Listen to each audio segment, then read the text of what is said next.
What's up, everyone? Welcome to today's video. Welcome to the Video Game Fight School channel. Thank you very much for tuning in. So we're going to take a small segue away from Gotham Knights for like 2 minutes. Something came up. One of our audience members that posts a lot of Gotham Knights and Arkham content on Twitter, Beware the Batman, pretty much made this post, and I think they just quoted it from Tom Henderson.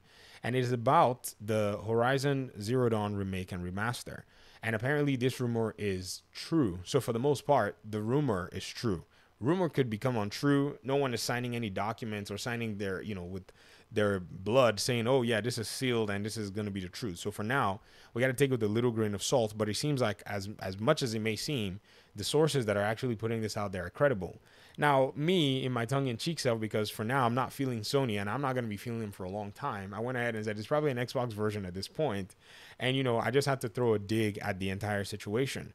Now, somebody may watch my videos and say, you're an Xbox fanboy. I think I've always got this criticism when I started calling out how Sony was going to be put on the back foot when this new generation came out, because Xbox Game Pass and all of what Microsoft was doing, because it seemed Xbox was doing the value proposition route. One thing about value proposition is, over time, if you do it long enough and provide value for your own audience and community, eventually it's going to gain so much momentum that your competition is not going to know exactly what to do. And that's one way to actually fight in terms of a competitive battle. Now, not saying that Microsoft or Xbox is a better company than Sony. My goodness, they're all corporate companies, but one of them just happens to be on the back foot. So its own audiences are going to benefit from it trying to best and one of the competition. So what's going on here? Sony has had all these exclusives.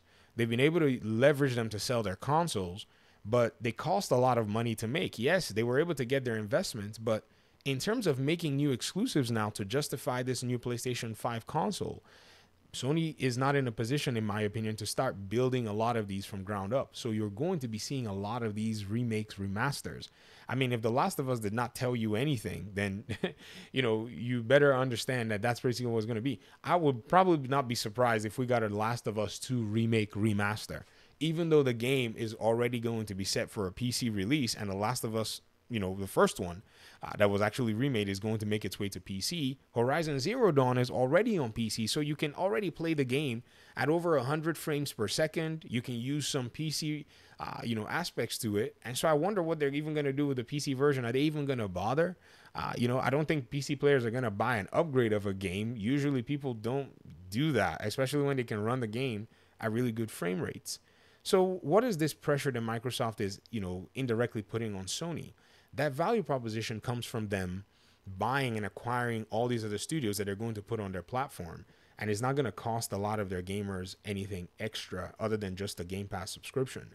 They are, the owners now of all of the Elder Scrolls. They're the owners of all of Arcane's games, which is under Bethesda and ZeniMax. They're the owners of all the Fallout games. Anything Fallout that is about to be released right now is coming out under the Microsoft banner and will be making its way to Game Pass on, in quote, day one. I say it in quote because they did it with Forza, where, yes, if you bought Forza, you had like a 4-day or 5-day early access, and then on the release date, and you know what I mean? So they kind of do stuff like that. I'm not going to sit here and tell you everything's going to be day one. No, it's not really going to be that way. But still, it provides a lot of value for $60 titles all over the place. Also, they're acquiring Activision, which has already a huge library of video games by itself. And so this is something that, Sony is doing to respond to. And many people are wondering, what are these other games, these possible other games that would require some kind of, a remake to actually be worth the time of Sony players? And people have cited, Sly Cooper, the first game. That's another game that a lot of people have been talking about, all of this while. People have been saying, Sly Cooper, Sly Cooper, Sly Cooper.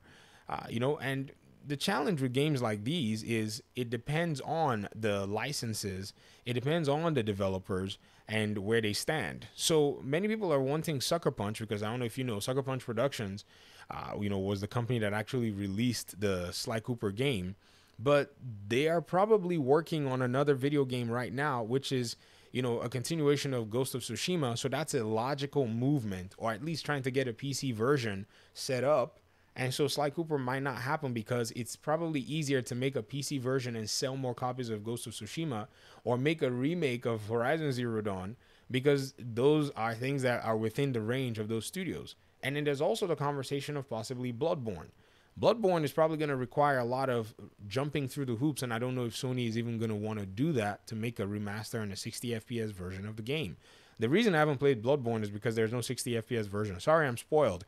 Even Sony spoiled me. My PS5 can now play 60 FPS. So how are you guys going to do it? Are you guys going to just unlock the 60 FPS version for the PS5, or are you guys going to go do a remake? Because From Software does not belong to Sony, and Bandai Namco, is the publisher that they use all the time. So Sony's going to have to go through all of these, barriers to get that becoming a thing. And I don't think they're probably, in a position where they want to do it. They may eventually do it, but I don't think they're in a position where they want to do it. So at the end of the day, you're going to keep seeing these cheap remakes, or I call them cheap, rather than brand new games, because brand new games are expensive to make. There is no time right now for Sony to sit here and start crafting new experiences from ground up. Who knows? They could be responding to by doing that, but it's going to be a while before you see a video game like that manifest itself. Yet, what Microsoft has done is they've just bought two already existing, major publishers, which already have a bunch of games in the works, like Starfield being in the works. And I'm sure the Elder Scrolls game too that has been in the works is also ongoing. And then you also have possibly other Fallout games, other Wolfenstein games that are going to just all show up at the same time. And then you get Activision, which its projects and all of its processes are just going to be soaked in by Xbox. And whatever other games that they have that are very popular are literally going to just be sitting in their library. This is a huge amount of content that Sony and its exclusives are not going to be able to compete with just the way it is. So Sony has to take a different approach to all of this stuff. They cannot just, go from the good old days of making these so-called exclusives and then using that as just a base level of saying, okay, this is all we're going to do. No, they have to really change up how they're actually taking their entire gaming service and making sure that there's value proposition for their communities. Think about it, and for some, they might say, you're just an Xbox fanboy and all that stuff. But here's the truth. I decided that I was not going to care about any of these two corporations the day I actually played a video game on PC. I remember building a PC, and I remember playing the Arkham games, and I remember playing even other online games on the PC, not just the Arkham games, and I didn't need to pay a fee. Yet you pay for PlayStation Plus, Xbox Live Gold, and after that, the companies also find themselves in a position where they're charging these licensing fees. Valve can actually charge their licensing fees and provide that service to their community for free. Yet Microsoft and Sony, who are both bigger companies than Valve, do not do that. And people still justify it and say, well, they need to be able to run these servers. They're not free. Are you kidding me? You already are charging a license fee. You can always make the publisher eat that cost if they're already a big publisher. That's kind of the aspect of many companies. This is why Epic Games is also coming on strong in their developer side and why they've basically toppled over Unity. Because what they did was they provided more value for their own audiences. They looked at everything and they said, man, if we're going to go ahead and compete against Valve, we're going to have to turn the industry upside down. And they are turning the industry upside down. But Valve is giving such a wonderful value proposition. It's not even funny, how good, Valve is actually taking things, to their community members.